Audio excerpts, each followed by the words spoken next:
Joining us now is Professor Danielle Allen. She is the director of the Edmund J. Safra Center for Ethics at Harvard University, as well as a professor of the Department of Government and Graduate School of Education, a political theorist, and an author of 4 books, most recently Our Declaration, as well as the author of a recent and brilliant Washington Post piece titled The Moment of Truth, We Must Stop Trump.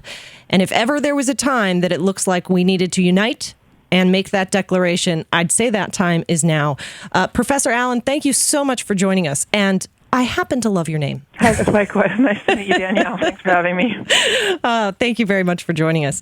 I think for so long, there's Godwin's law, that anybody who compares somebody to Hitler has already lost the argument. But yet, sometimes that comparison is apt. And you say, I happen to agree with you, that it's apt in this case. Can you elaborate on that for people who still doubt that connection? Well, let's be clear what I was comparing. What I'm actually comparing is the state of a population and the kinds of leaders that it selects. So I'm actually making more of a comparison between the German people and the American people than between the 2 specific leaders who ended up getting chosen.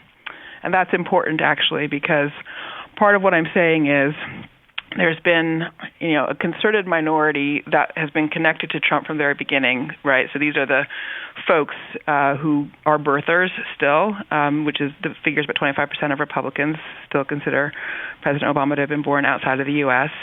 And that group has a lot more organization and solidarity now than it did 10 years ago. And that's really what we see the effects of. They worked hard to give Trump a liftoff. That gave him a platform to connect with other people. And I think then because he had that consistent, solid 25% of the Republican Party, that gave him a sort of front-runner status. And everybody else was so fragmented that they couldn't respond to it. So the point is that you do have this extreme outlier group in the population that has connected to a leader who have seen an opening and opportunity then in the fragmentation of the rest of the community. So Trump has many voices. He doesn't always speak in the voice that connects to that community. Sometimes he speaks in the voice of a businessman who can cut great deals, and everybody loves to hear his stories about making this kind of deal and making that kind of deal and how he would negotiate with Iran and negotiate with China and so forth. So he's got a different voice for different audiences, but he's pulling those audiences in on top of a platform of people who have quite extreme views, and that their solidarity is powerful because of the fragmentation in the rest of the population that doesn't share those views. I think for generations or maybe not generations, but specifically decades, the white working class voter has been told repeatedly that there should be somebody to blame for the fact that, maybe they don't make as much money, they don't have as good of a job, that their family unit is not as tried and true, whatever the talking point may be, but that there should be someone to blame for it. Am I wrong to think that Trump has really just taken that mantra, that idea, and turned it into a political campaign?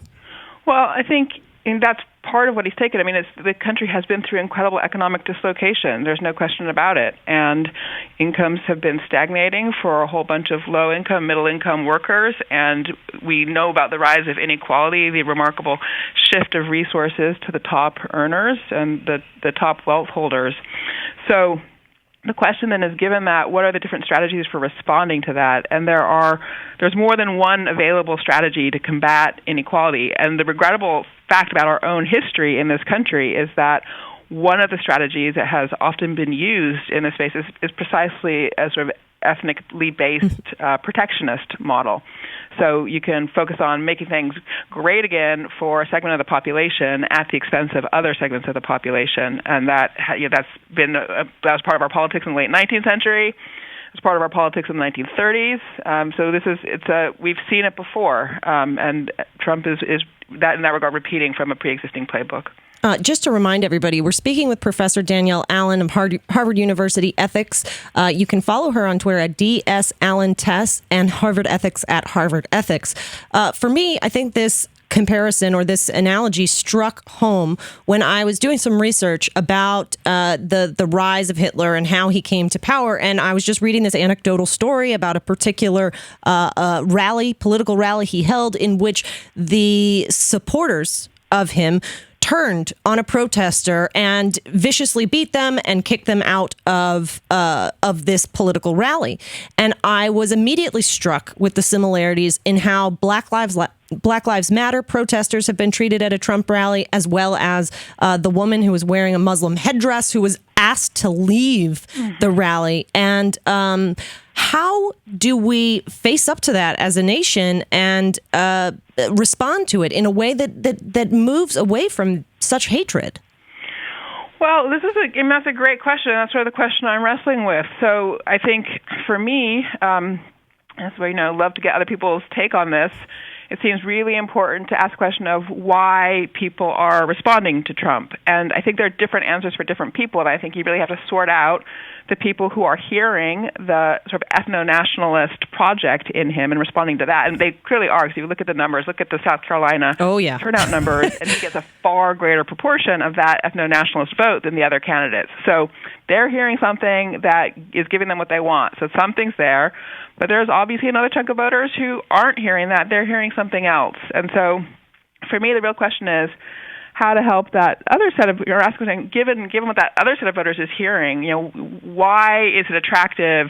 How do we sort of re-engage questions about the sort of culture of lawfulness that sustains a democracy, help people see that in these moments when there erupts the possibility of sort of protest against or rather violence against a protester. Trump says, "I want to punch a protester," or he says, "Glad to see somebody roughed up a little," or maybe somebody should have gotten roughed up a little bit.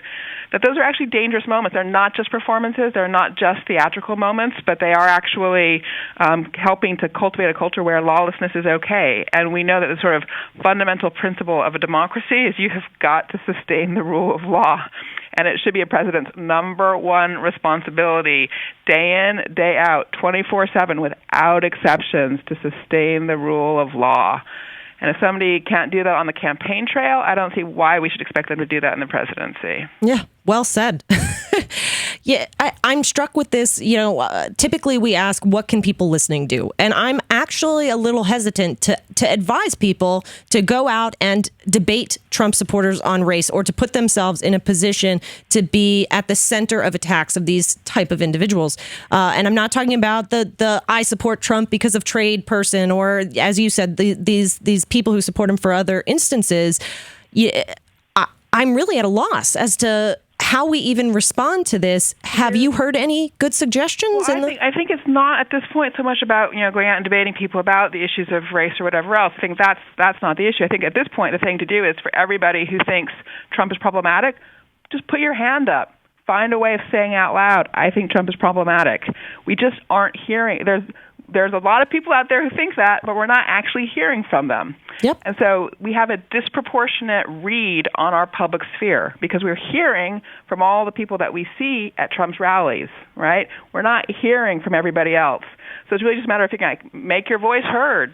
Tell your friends. Just send your friends an email. Hey, I'm somebody who doesn't think Trump is great. Just find some way of telling somebody that you don't think Trump is great. And the more people can say that out loud, make that part of our public conversation, it will have a big impact on people's understanding of how well he represents the country. So perfectly stated. Thank you so much, Professor Allen, for breaking this down and for joining us on this brilliant article. Thanks for your engagement. Appreciate Absolutely. it. To watch more clips from our programs, hit the Watch More Videos button over here. And please be sure to hit the handy-dandy subscribe button so you'll always be up to date. Tag, you're it.